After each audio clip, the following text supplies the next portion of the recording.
le livre Le Secret, je veux bien, mais à mon avis, le livre Le Secret, il a fonctionné pour une personne, pour celui qui l'a écrit.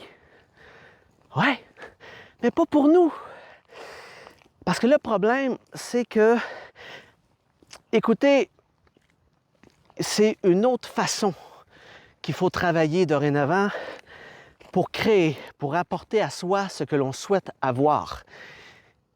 Il ne faut plus travailler comme avec un aimant, par la pensée, attirer ce que tu veux à toi. Parce que le problème, c'est que ce que tu vas attirer va être encore coincé dans l'expérience. Donc, ça ne sera pas libre. Et ce que tu vas retirer va être le côté positif et le côté négatif aussi de ta création. Avez-vous remarqué? Hein? À chaque fois que vous pensez quelque chose fortement et que vous voulez le créer, oui, il y a quelque chose qui se crée. Mais c'est jamais, jamais comme vous vouliez que ce soit. Et à un moment donné, vous perdez espoir et vous arrêtez. Parce que vous vous retrouvez dans des situations encore pires que lorsque vous n'aviez pas fait le rituel ou les prières ou peu importe pour pouvoir créer ce que vous vouliez. Mais si je vous disais qu'il existe une méthode qui fonctionne.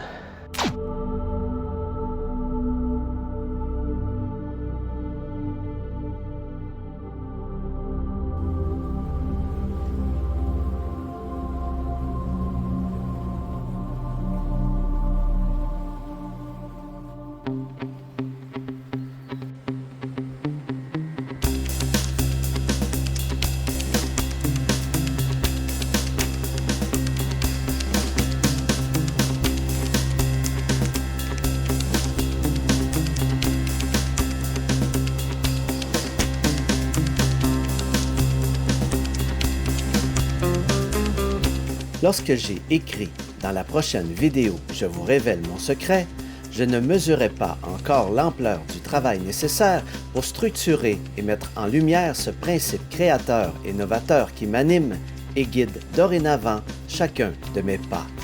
J'espère que cette vidéo saura vous inspirer autant par son fond que par sa forme. Bonne écoute!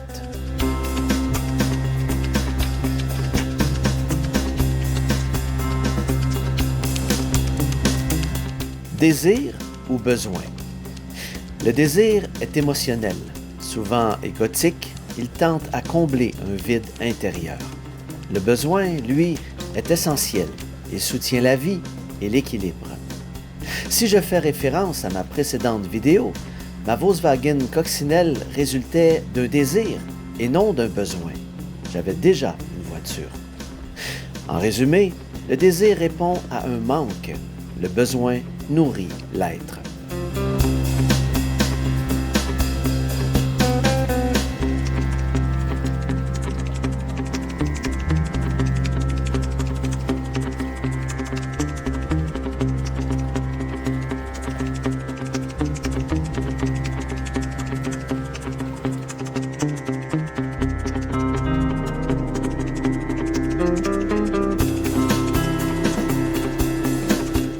La patience versus l'impatience.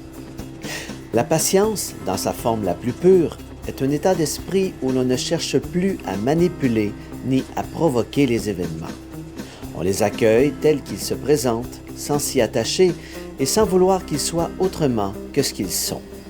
Si vous êtes impatient, les événements se déclencheront avant leur temps. Vous en récolterez à la fois les aspects favorables, mais aussi défavorables. Pour vivre un événement pleinement et de manière favorable, il faut le laisser se dérouler en son temps et l'aborder de façon totalement impersonnelle.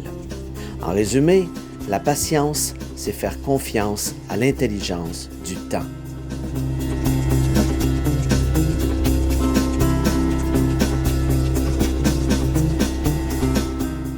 Le mental inférieur versus le mental supérieur.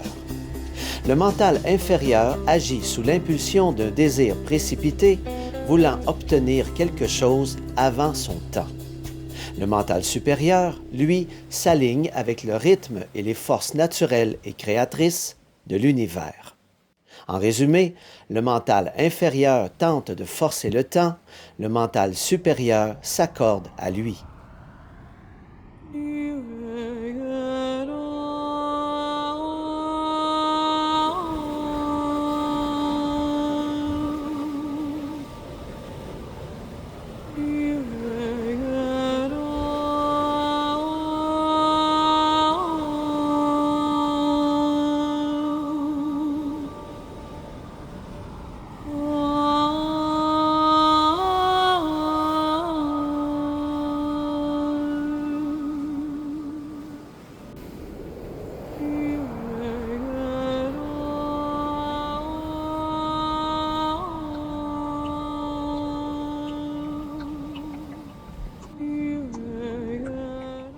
Le temps psychologique versus le temps intelligent.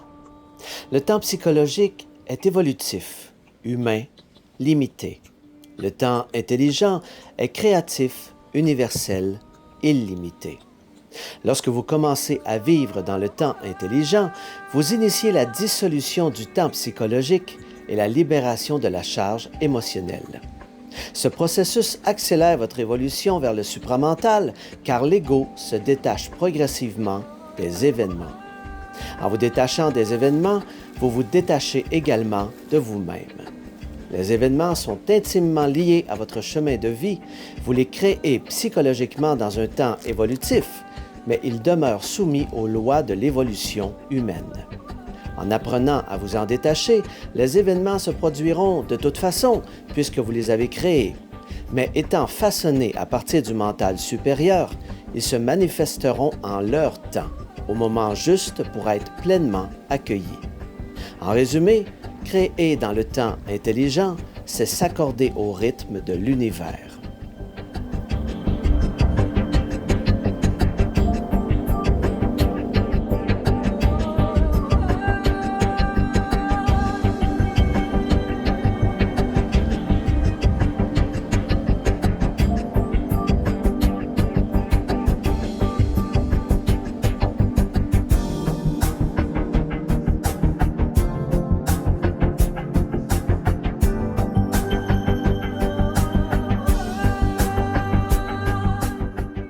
Les 4 piliers de l'inconscience. Premier pilier, l'émotion. Elle agit comme le premier voile. Réaction instinctive face au monde, elle nous pousse à réagir plutôt qu'à comprendre. Tant qu'elle gouverne, la clarté intérieure reste voilée. Deuxième pilier, l'ego. Bâti sur la peur et le besoin d'exister à travers la différence, l'ego entretient l'illusion de la séparation. Il défend, compare, justifie, mais ne connaît pas la paix intérieure. Troisième pilier, la dualité. Elle naît de la perception divisée du monde, bien, mal, lumière, ombre, moi, l'autre. Dans cet espace polarisé, la conscience s'oublie et se perd dans le jeu des contraires.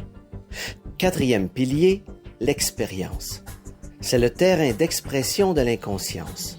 Chaque situation, chaque relation reflète notre niveau de compréhension et ou d'incompréhension de la réalité. Tant que nous nous identifions à l'expérience plutôt qu'à celui qui en est témoin, nous restons enfermés dans le cycle des réactions et des incarnations.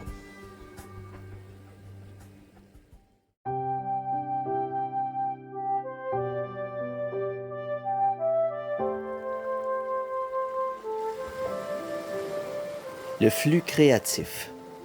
Aussi longtemps que le vecteur de la pensée restera l'émotion, le fruit de la création demeurera lié à l'expérience et donc à la dualité. De ce fait, votre création ne sera pas libérée de l'expérience et vous en récolterez autant les aspects positifs que négatifs. Pour créer en toute neutralité, autrement dit à partir du mental supérieur ou supramental, il ne faut être attaché ni à l'émotion, ni au temps, ni au besoin de provoquer ou de manipuler les événements liés à la forme. Il s'agit plutôt d'initier un mouvement à l'énergie selon ses besoins et non ses désirs, puis de se retirer, d'observer le flux créatif, l'état de flot à l'œuvre en soi et de suivre, tout naturellement, les synchronicités qui se présenteront par la suite. Plus la forme à manifester sera importante, plus le temps de libération risque d'être long.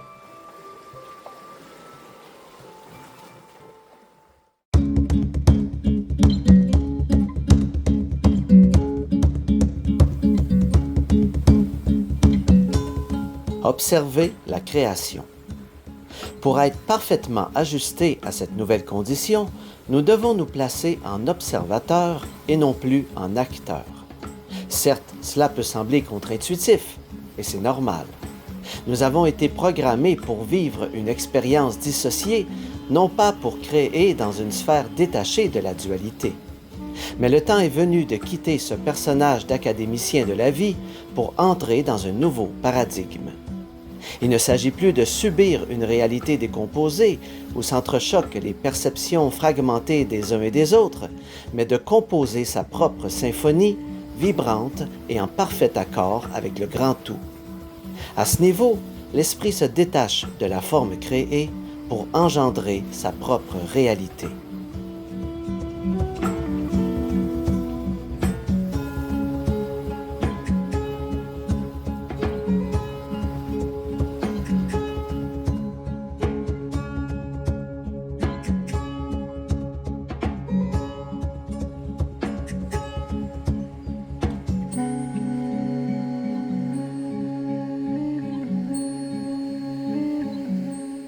Créateur et création. S'il y a émotion dans l'énergie créatrice, c'est-à-dire si l'on utilise le principe de l'aimant pour attirer à soi ce que l'on désire par l'expression d'une émotion, on fait alors appel au mental inférieur, autant psychologique, parfois même à l'ego. Par conséquent, la création ne sera pas libérée de l'expérience. Certes, elle se matérialisera plus rapidement, mais se manifestera de manière désorganisée, jamais tout à fait comme vous l'espériez et toujours dans un but précis, celui de vous faire progresser sur le chemin de l'initiation. Dans ma vision d'une nouvelle réalité, si vous savez qu'une chose doit venir parce qu'elle est nécessaire à votre vie, vous ne l'attirez pas, vous la construisez dans l'éthérique. Et lorsque cette chose descend dans la matière, elle est libre de toute influence planétaire. Elle vous appartient et elle est pleinement favorable. Cela relève de l'ancienne psychologie de vouloir attirer les choses à soi. Aujourd'hui, nous devons les créer, mais pour cela, il faut agir depuis l'énergie d'un autre temps. Si l'on crée à partir du temps intelligent, d'un besoin réel et détaché de la forme, lorsque la création s'incarnera dans la matière, elle le fera de manière parfaitement organisée, affranchie de l'expérience humaine, et vous n'en récolterez que les bons fruits. Pour cela, le créateur doit être totalement dissocié de l'émotion qui le relie à sa création. Cela demande de transformer en profondeur notre perception des choses afin d'accéder à une structure parallèle où tout ce qui naît et prend forme est affranchi automatiquement de l'expérience humaine. C'est l'avènement d'un nouveau paradigme, d'une nouvelle réalité, d'un nouveau monde. Mais pour cela, nous devons être patients.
L'animation 3D du projet Alliance Arkeva.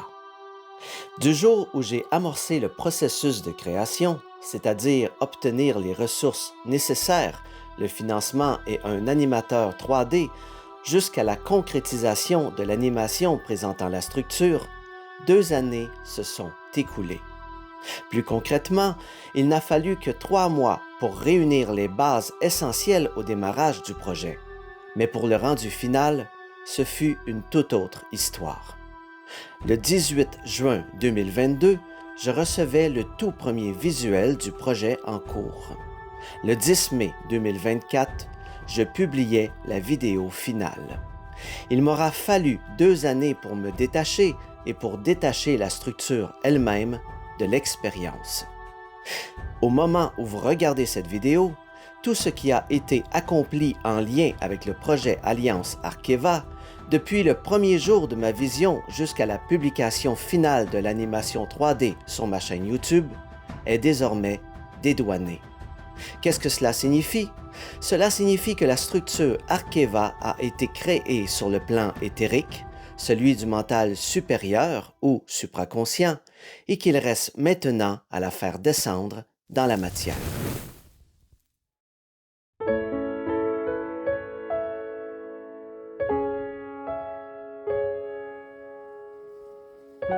Les 7 principes clés.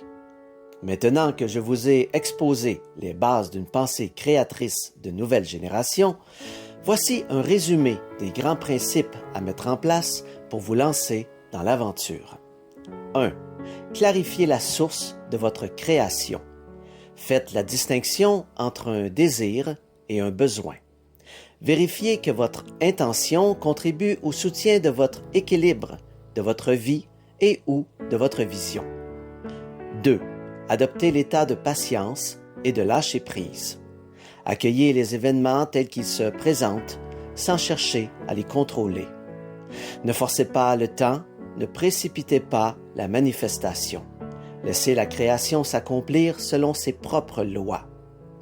3. Reconnaître les freins à l'émancipation vers le supraconscient. Émotion, observer sans prescrire ou subir.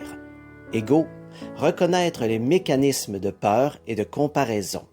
Dualité, dépasser le bien, mal, moi, l'autre. Expérience, rester témoin plutôt qu'identifié aux situations. 4. Se libérer de l'émotion dans le processus créatif. N'utilisez pas l'émotion comme vecteur de création. Restez neutre et détaché. Observez l'énergie en mouvement sans vous y identifier. 5. Devenir observateur plutôt qu'acteur. Positionnez-vous en tant qu'observateur de l'expérience.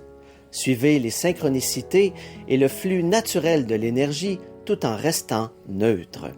6. Comprendre le rôle du mental supérieur. Alignez vos pensées avec les forces naturelles de l'univers. Laissez le mental supérieur, supraconscient, guider l'impulsion créatrice de manière organisée et harmonieuse. 7. Préparez la manifestation dans la matière. Restez détaché de la forme pour permettre à l'énergie de se manifester dans le juste ordre des choses suivant le fil de votre incarnation. Soyez reconnaissant. À ceci, j'ajoute un point très important en complément des 7 principes. Identifier et comprendre sa programmation.